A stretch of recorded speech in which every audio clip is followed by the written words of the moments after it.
doesn't mean God left you, okay?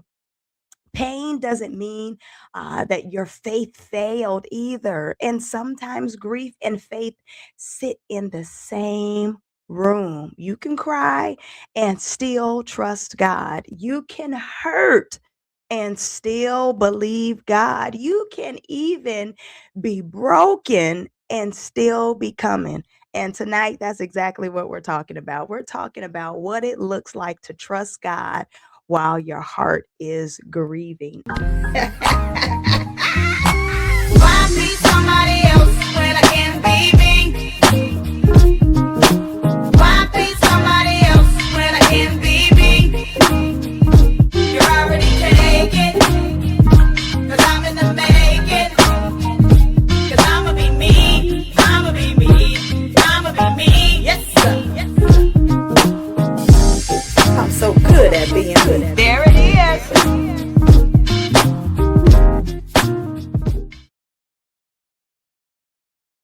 What's up? What's up? What's up? Hey, Holla Squad. Okay, I still don't have too much of a voice, so if I'm not hollering the way I'm supposed to, forgive it me. But it's still in there. It's allergy season, so forgive me. But nevertheless, I'm so grateful that you are here. And I'm going to say welcome to the Hear My Heart show, where real life meets real faith and we heal out loud. This is the space where grief isn't rushed and pain isn't minimized and purpose can still be born in the middle of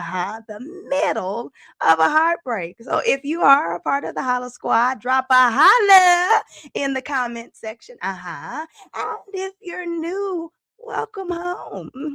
Here you are heard, you're healed, and you are here on purpose. And tonight's VIP is amazing. She is someone who has turned grief into the pathway for healing others. She's a nurse, a grief advocate, and the heart behind Huff Legacy. Ain't that something?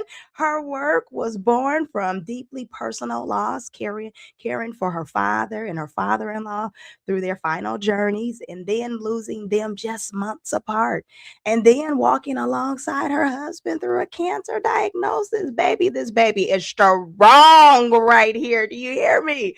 Instead of staying in grief, she chose to trust God and transform her pain into purpose. And she's deciding to help others heal, honor their loved ones, and build meaningful legacies moving forward. I am super, super excited to meet with her today and for you guys to be introduced. So come on up here, home girl. Hey, sugar. Hey, hey, how are you? I am so thankful. I am thankful you're here, and I am thankful that I even have a voice. Tell me before we get started, though, what are you thankful for? I am thankful for being able to navigate through my grief space without losing my mind. Oh, that's powerful right there.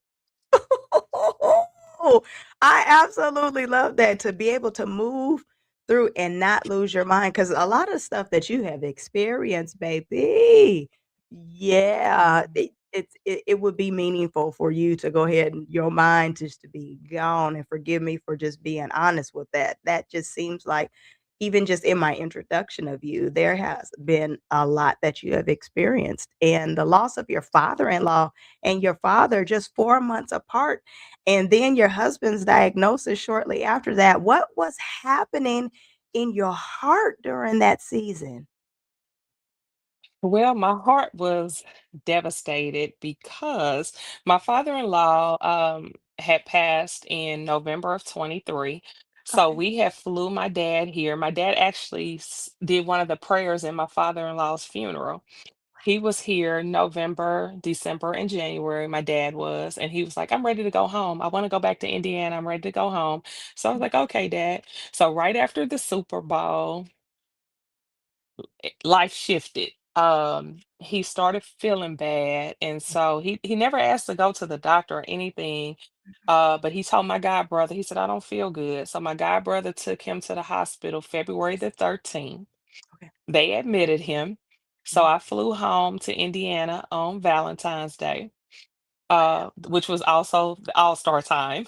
So it was Yeah. crazy at the airport, and it was snowing. Um, and so we get there, and he was like, I just don't know what's going on. So they started running all these different tests, and they Mhm. said, oh, he's having started having many strokes. And we were like, Wow. many strokes? What is all of this? But he Mhm. still kept complaining of his stomach bothering him. And so what they ended up doing was a biopsy. Mhm. In that biopsy, they came back 2 days later and they said, you have stage 4 pancreatic and liver cancer.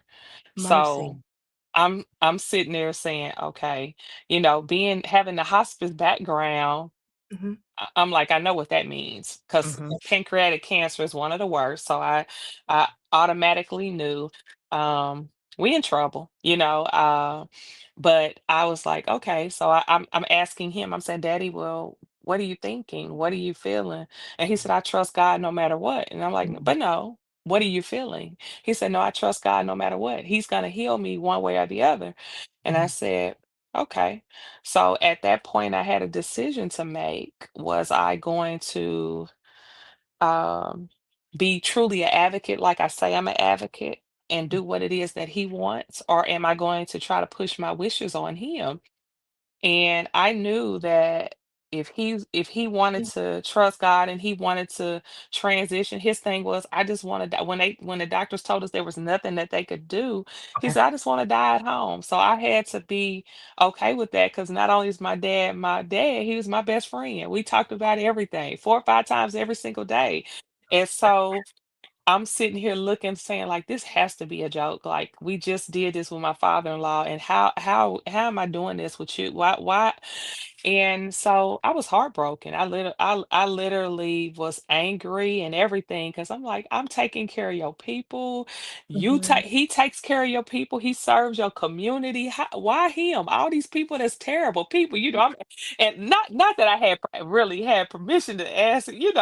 But I'm mad. I'm like, you got some bad people in the world, but I had to really, honestly, I had to really come back and say, okay, but it's not your decision, Mhm. and what does it look like for me to want him to stay? And he's asking to go. I Mhm. mean, if he wants to go, I gotta just trust that whole process.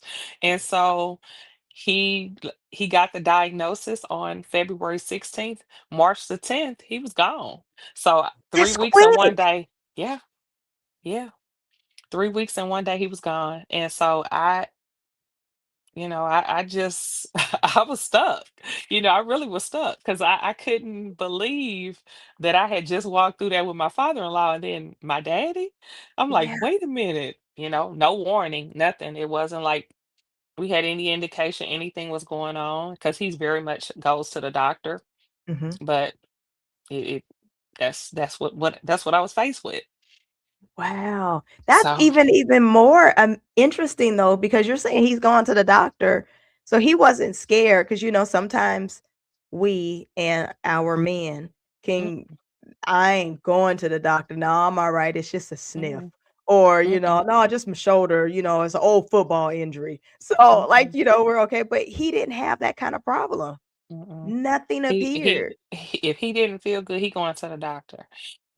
It wasn't even a case of, like you say, like my husband, he's terrible with the doctor. If he don't Okay. have to go, he ain't going. Okay. My father, on the other hand, no, he's like, oh, I don't feel good, I'm going to the doctor. And Okay. so it just, he didn't have a problem with going. So when he said, I'm just not feeling well, and I want to go to the hospital. And the craziest part about all of that is, I had brought my stuff when I flew in. I took my stuff to the house first, Mhm. Okay. and and before I went to the hospital. So when I went up to his room and I came back, he actually had his wheel, his everything out of his safe. Oh, he was ready. Yep. So when you So went he to the knew. house, you saw that? Yeah. Not n- so. initially when I first got there, I didn't Yeah, go upstairs. got it, But when okay. I came back and I went up, he had all of that stuff sitting on his bed. Like, and he has, in order for him to get that, that's something that he had locked in his safe in his closet. So he had Mhm. to literally get the keys, go in his safe, pull the safe out. Yeah, so he obviously was aware that he was not going to come back the same way he left. Yeah, Wow. Oh, that had to have been jarring for you for real. yeah, Like, it was. oh, you said It at one was. point in time that you had to make a decision to either trust God or to sit in grief and depression. What did that decision look like in real life, like day by day for you? Holla Squad, stand up. If you are tuning in like right now, you aren't just a viewer. You are officially a part of the family. And I am Tiffany Rochelle Wilkins, your favorite internet sister. And I want to say, welcome to the Hear My Heart show. All right. We've officially named our movement because this is where we hear, we open up, we love, we lead, and authentically grow. That is the Holla way. So if you're ready to stop performing and start healing, I want you to head on over to the chat right now and drop a holla so I know you are in the building. And if you haven't yet, hit that subscribe button and turn those notifications on. All right. We drop these heart to hearts every single Thursday at 8 p.m. Eastern Standard Time. And you don't want to miss a single beat. So go ahead and do it now. Matter of fact, right there in the comments, right now. Test it out. Holla! So every day, well, let me say, when I first came back, after everything had happened, like I say, he died 2 days after my birthday. So I was watching him pass away on my birthday. That So is not after the birthday gift. No, it's not. It's Ugh. truly not. And that pancreatic cancer is very painful. So he was in pain and he was refusing pain medicine. So it was really agonizing. And but after we got to that place and everything, we kind of moved through situation. Mhm, It was almost like I was struggling and I mhm, was had made up in mind. I was like, okay, I'm gonna stay in the bed. I just can't do it right now. And it took my son, that's the one that's in college. He okay. said, I know you love your dad, but we're still here and we need our mom. And you have a husband and you have children. And I was like, okay. Yeah, okay. And it kind of stunned me because I wasn't anticipating that. I'm like, give me my moment. Like, give me, Uh-huh, I don't know what to do. I don't, like with my father-in-law, we knew he was sick, so we knew it was coming. With my mhm, dad, it was sudden. And I hadn't even got a chance to grieve my father-in-law and go right into, the stuff with my mhm, dad. mhm. And it was just so much. And so I literally, I was like, okay, God, if you're not going to remove this cup from me, if you're not going to take this away from me, at least give me something that I can use to help other people with it. Because if I don't do anything else, Mhm. I'm gonna end up staying, I'm gonna be grieving and I'm gonna just get stuck. And so he let me make it, he made it clear it's not going nowhere. He's going, he's gonna go. And my daddy had made it clear he was ready to go. Mhm. So I had no choice but to use that pain to see how I could help somebody else. And that's what I did. Oh, man, that is I'm still stuck. I'm trying to get past it. Please forgive me. I'm sorry, but that's just I mean, your life was moving back to Yeah. back, and you're having situation, and then on top of that, you said that's your oldest boy that had the conversation? He's my middle son. He's in the middle. He's the one in college. He's 20 right now. But he was at Yo. that time, he was 18. He had just turned, had turned 8. He was 18 getting ready to turn 19. Wow. And then he wanna come slap you with reality that, "Don't talk to me like that." Mhm. That's how I Yeah, would have been. "Who you talking to like that?" yeah. Like, I'm like you, give me my moment. Give me But my moment. I appreciate those moments that kinda bring me back into reality, but then at the same time, I'm like, "Go somewhere before I hit you in the back of your head." Like, "Imma Yeah, punch you in the back of yeah, your head, let me have my yeah, moment." Like, yeah, what did that make yeah. you feel like real life when he said that? I know you said, like, "Give me my moment," but how did that feel? Like, did you feel like, "Alright, now I gotta come back and be like I got my hats I gotta wear, I got my roles I gotta play," or were you like, "Look, son, thank you. I'm coming back, but like I said, give me my moment." It was an eye opener for Mhm, me. And I could honestly tell you now that I understand how people can grieve to death if they don't have a purpose, if they don't um, have the will to keep going. I can truly see how that happens. So it was really a reality for me because I was like, I just wanted to be in the bed. I just wanted to try to figure out what that looked like. I don't know what it's like to live without my father. I mhm, mean, and he was like my real life superhero, my spiritual advisor, like all of that. And so it was just like, what am I supposed to do with that? But mhm, also God gave me a whole picture like you had November, December, and January that your father was here with you. I gave you those moments mhm, because this is what was coming down the pipeline. mhm. But you didn't realize it. But that's why I allowed you and your children and your husband to have that space to be able to bond with him for those months Yeah. because the time was coming. And so I really had to evaluate and he also said like you say you trust God but you want to pick and choose kind of what situations you trust him with and I'm like son I don't need you to fill me in with what I said and all of that I just need you to just give me a minute I did take a little minute Okay. um but I also it woke me up because Mhm, I couldn't it's not going to do me any good to stay in the bed. It's not going to mhm, do me any good to get stuck because it's not going to change the circumstances. He's not coming back. mhm. So it's really just making it worse for me. The harder it is to get out of the bed, the less I want to do, the mindset, being able to try to figure out how to pick the pieces up. And so I just I just had to open my eyes up and say, okay, God, help me, Yeah. because I can't, I'm not gonna get past this on my own. Mhm. I need you. I need to really lean into you and trust you, like I said, I trust you, and so that's what I had to do. Them kids get on my nerve. I'm sorry, I They got get on bad my boys. nerves. I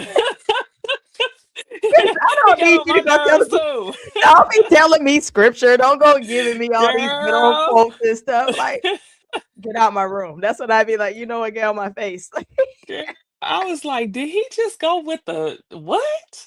I mean it literally messed me up because I was like, I know he did not have the nerve to tell me about no faith. What? But he sure did. He sure did. He used Or that you on are me and training him up right. You are training yeah, that baby in the way he should go. yeah, So he absolutely knows what's going on. And that's a beautiful thing because yeah. sometimes we feel like if we've taken them to church, if we read the Bible to them, if we do Bible studies with them, if we're teaching them, sometimes you're wondering, are you really like a Listen. sponge and absorbent? Right. Yeah, So I need to yeah, know, are you hearing this? And the fact yeah, that when you were going through a tough moment, yeah, and he was able to regurgitate that and was like, "Here." yeah, yeah. Oh That's yeah. amazing. Yeah, he did. Oh, I absolutely how do you think, grief and faith coexist with one another? Because a lot of people, I believe, feel like you're gonna have to choose one or the other. It's like, I'm gonna either have grief or I'm gonna have faith. Like, you can only do one or the other. How do you think that they coexist with with each other? Well, it's definitely not a choice. You have to have them both together because navigating through grief is a faith walk on its own. Um, even with the triggers, you're gonna have triggers. You're gonna have good days. You're gonna have bad days, but it's gonna require you to lean in on your relationship with the Lord. Um, because on those moments when you feel like you just can't keep going, Mhm. that's when you're gonna have to pull into him the most. That's when you're gonna have to say, okay, God, you say that I'm your child, and I can come to you with anything. I'm coming to you now because I'm broken. Yeah. And so that's why I think that people have how those two exist, because you have to, it requires you to lean into that relationship with him. And if you don't have one, it's gonna require you to build one. Come on. Oh, was that tough to be or well, you had your faith prior to transitions? I had my faith prior too, but it took a lot for Okay, me to bounce back from that. okay. Because I was a dad, like I said, I was a daddy's girl. That was my Yeah. world. He was, Uh, we was like best friends, and so having, first of all, watching him, he's the strongest person I know. I always tell mm, people he's that person that he would go get a root canal done and he wouldn't get medicine because he didn't like the way the medicine made him feel. what? I ain't mad at him. That medicine feels Yes. gross. Yeah, but he was like one of the strongest people I know. So actually watching him in Yeah. pain was the hardest thing for me. Um, and so I had to really say, okay, God, this is a lot. And I even had to beg him. I was like, Dad, if you want me to be okay and to be able to keep going, I'm gonna need you to take this pain medicine because I can't, Mhm. I just can't do it like this. Yeah. And so when he finally agreed to take the pain medicine, I mean, he never got comfortable until he transitioned, but it Mhm. was just the point that he allowed me to finally give him something. Um, but it took everything in me to keep pressing and Mhm. because I was angry at God. I really was, and I tell Mhm. people, it's okay to get upset and be angry, but you can't stay there. Yeah. That's powerful, right, in itself there. It's not staying there. And a Mhm, lot of us will have that moment and we'll stay right there in that moment, mhm, and we never leave the moment that brought us the pain, and now I'm angry mhm, at everybody, I'm ready to cuss everybody out, I'm ready to punch you mhm. in your face. Um, everything evil that you feel like you can do, you're gonna do it because you You gonna do never move past that. How do you think grief impacted relationships or any of your relationships? Because I know it impacts a lot of relationships, marriages, friendships, and such like that. And can even impact your relationship with God. How do you feel like grief impacts that? Grief impacts it in a big way because what happens is when you have a substantial loss and you have relationships with people, the people that you expect to be there for you in your grief Mhm, season is not always the ones that are there. And so my biggest struggle was understanding that even though the people that didn't show up for me that I was expecting to show up, God still sent me my own support tribe. And oh, so it's really making sure you don't get stuck in, oh, well, this person wasn't here. This person wasn't here. Whatever the reason was, it doesn't matter why they weren't there. Maybe they didn't have the capacity to be there. Maybe God didn't want them to be there. I don't know. But I lost a lot of relationships with people because they weren't present in the moment that I needed them to be present. Um, and I was really hurt behind it. But even with that, I had to make a decision. Hey, I can't stay here because this is going to eat me up even more.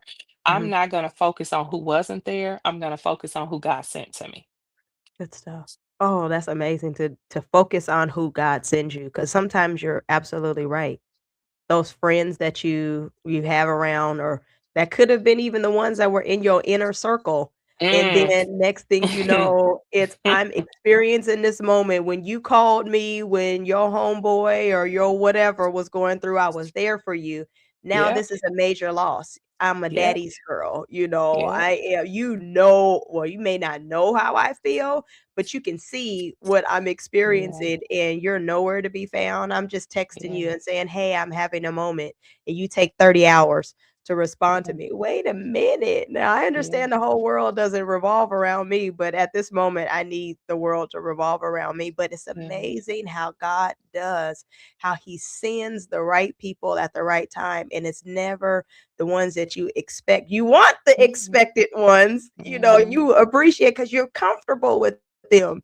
And then he sends these random people, these people I know nothing of, and now you're Yep. investing into me, and now I feel like, man, I really appreciate you, and I don't want and it don't be people that you're trauma bonding with. These are Mm-mm. people that are No. legit here for you. Oh, it's Yes. amazing. Yes. And so Oh. that's what really helped me the most. God, I mean, God sent me a whole, I mean, when I say a whole support tribe, it was just unbelievable. And I was like, what in the world? But it also made a difference because my father was a community person. He served the youth and he served in ministry all from the time I was a little kid. So he was either a coach, a mentor. He's always Mhm. done something. So in our community in Indianapolis, he's a big guy. Like he was, Oh. so people, because he showed up for so many people, they were like, hey, your daddy was this to us. Can you, what do you need us to do? How do we need to help you? How do we support you in this moment? And so, I mean, I didn't have to worry about anything when it came to Oh. that. And then when I came home back to Houston, God sent me a whole new, I was like, wait a minute, where did you come from? And so I I was okay. I mean, initially I was hurt, but Of course. I'm good now, but it's no backpedaling though. Mhm. The fact that you weren't there, our relationships will never be the same. I can see you and speak to you, but Mhm. yeah, Mhm. it's a done deal for me.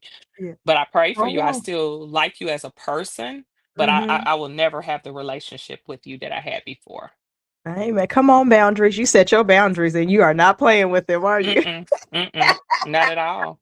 I Mm-mm, am not mad about that. mm-mm. You turned your grief into purpose now. So, and Yeah. through coaching, your legacy planning that you have, and even your journals, because you got some journals out too. Yes, How can yes. someone begin to shift when they're still in the middle of their pain? What you have to do, what I had to do is I was like, as I say, Lord, I need you to help me to help other Mhm, people. I don't want anybody to feel like this and not have hope. I don't mhm, want anybody to feel like this and not have options. mhm, Give me something that I am able to help other people so that when they're in this space, they don't feel like they can't keep going or they don't feel like their life is over. And that's what he did. I really had to um seek him. um I really had to seek his face. I truly had to seek his face and ask him to help me. And in the process, I was taking grief share. I was taking trainings to learn about grief to make, because even though I knew about grief because I was a hospice nurse, mhm. but it's different navigating in that space when you're taking care of other people Yeah. than it is when you're taking care of your own.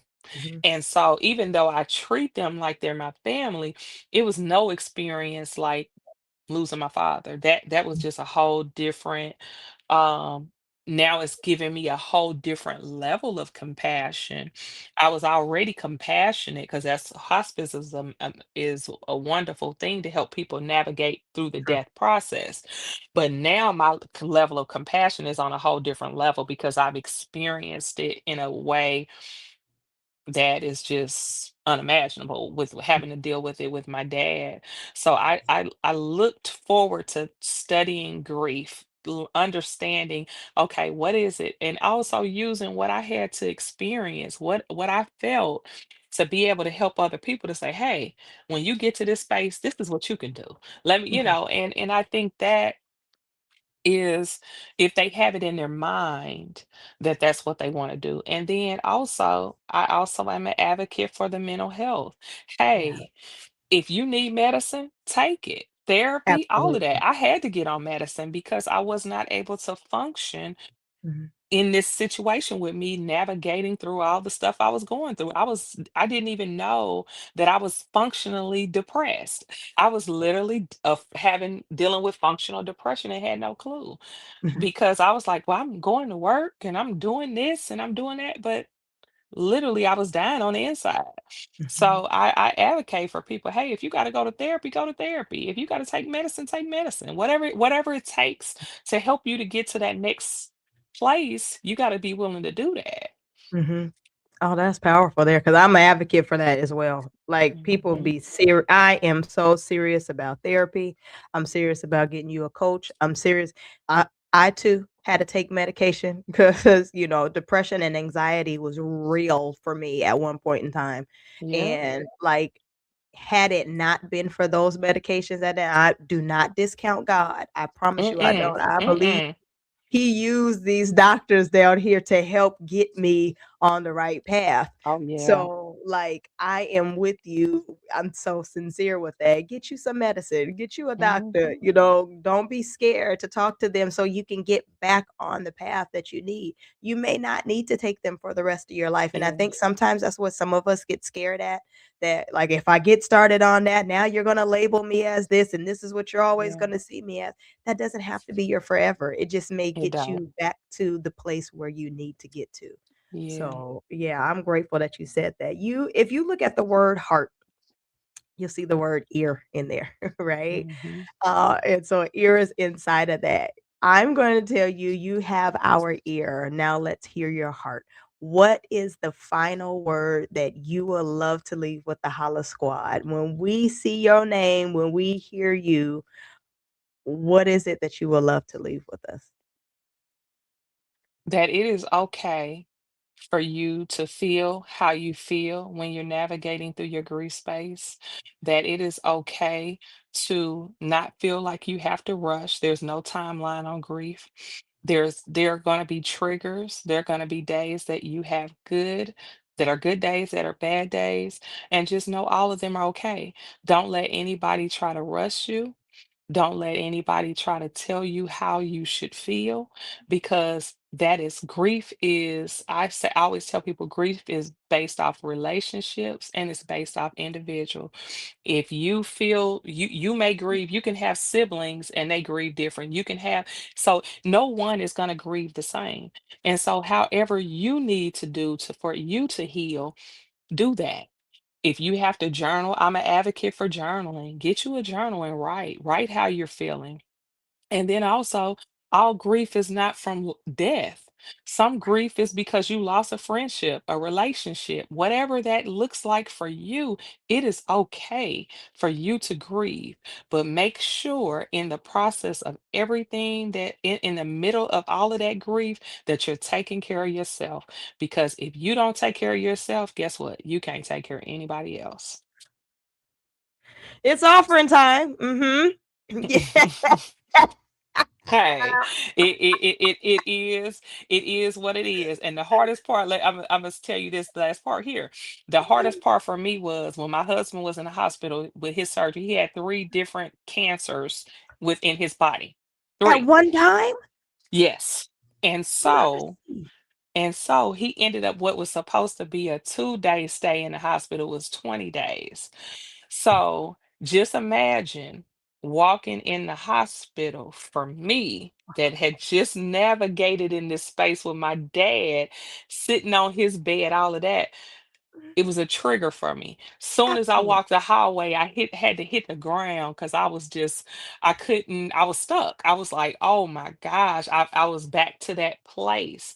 And so that's why I say it's so important to understand that there are so many things that can trigger you, and you can't necessarily prepare for them.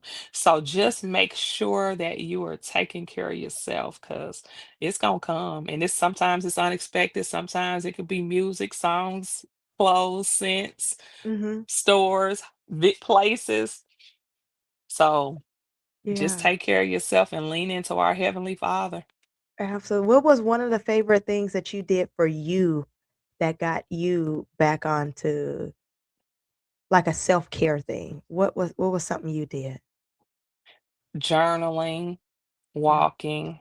Initially, it was kind of bad things because I was I was shopping, I, I was eating. I so, get it. so So initially, I was doing bad things because that grief just kind of overtook me, and I was Mhm, just trying to find something to fill those spaces. mhm. But I started writing, and that writing is therapeutic. And so, being able to write and being able to say, sometimes you can't always go places. So even if it's just walking outside on your porch and sitting outside, or just walking in your driveway, because sometimes you really don't have the means to go anywhere, especially if you're still, because sometimes you can be grieving at the same time. Like, you can be a caregiver taking care of somebody, they're not gone, but you're Yeah, grieving because you know where you're headed. And so yeah, sometimes you literally can't go anywhere, but you may have to make your bathroom your sanctuary, put you some candles in there and put you some music on and take you a bubble bath, whatever that looks like for you. Make it work, so that way you are taking care of yourself, and put them boundaries in place. Tell people no, no, no. It's okay to say no. Let that be a part of your vocabulary, and don't feel bad about it. that part right there, keep that boundary like, "No, mhm, hard no. Absolutely not, Yeah, not happening." Oh, I love when I can say that and don't feel the guilt behind no, it.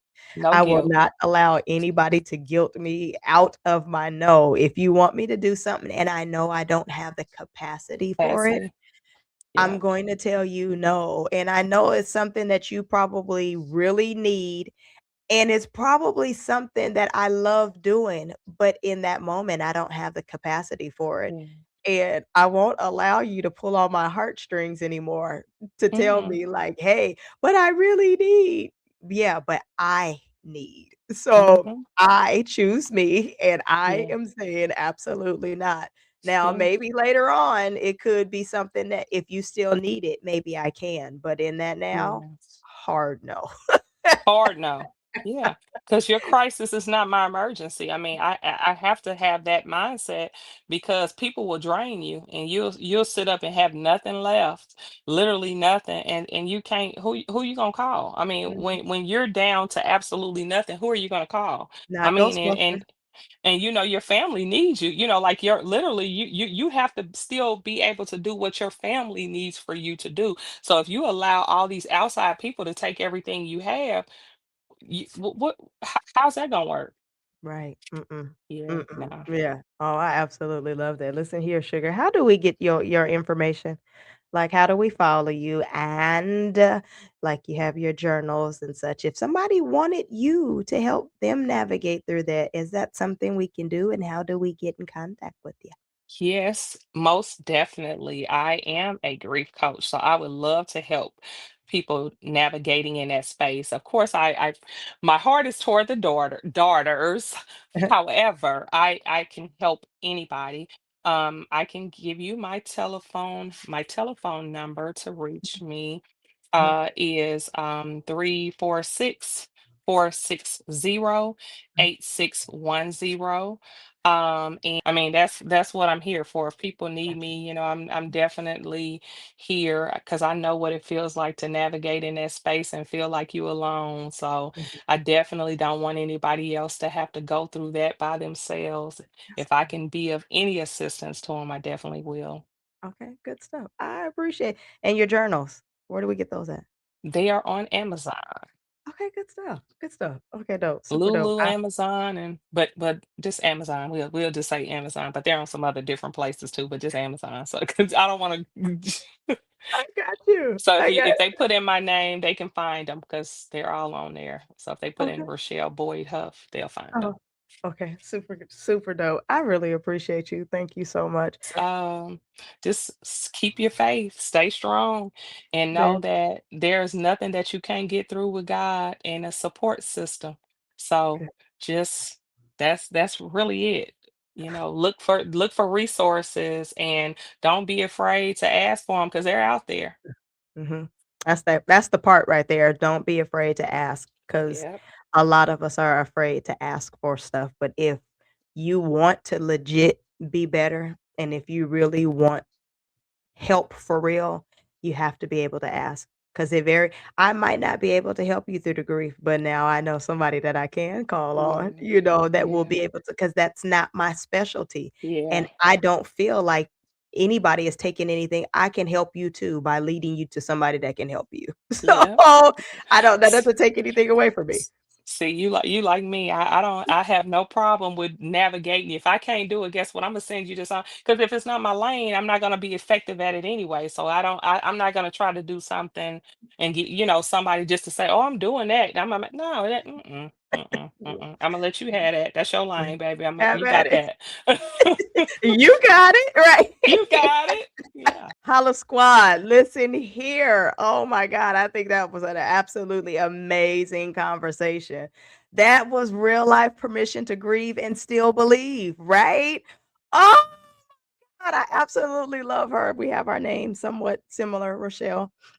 Thank you so much for showing us that grief does not disqualify us from purpose. I am super grateful for that. If you did not hear me, I am going to say that to you again. Grief does not disqualify us from purpose, okay? It can actually shape it. And to every single individual that is watching, you do not have to rush your healing. You heard her. You do not have to rush your healing. You don't have to hide your pain and you don't have to walk through grief alone, okay? Now, I'm going to say this to you. If this blessed you, if you enjoyed the show, put a heart on the show, please and thank you. If you haven't already, subscribe to the show. All right. We'll greatly appreciate that. And also share this with someone who may be grieving. You never know who's grieving silently. So if you don't know someone individually that is grieving, then just share it on your timeline, or share it with someone because they could share it with someone that can share it with someone. Either way it goes, someone is going to need this. Grief does not necessarily have to be, as she said, someone that's transitioning. You can grieve from a lot of things. And I believe this show is definitely going to help someone. So listen here, Hollow Squad. If you felt this show and you approve of this show, I need you to do what we do over here and holla. All right, y'all. I'm gone. Grace and peace, y'all. I love you.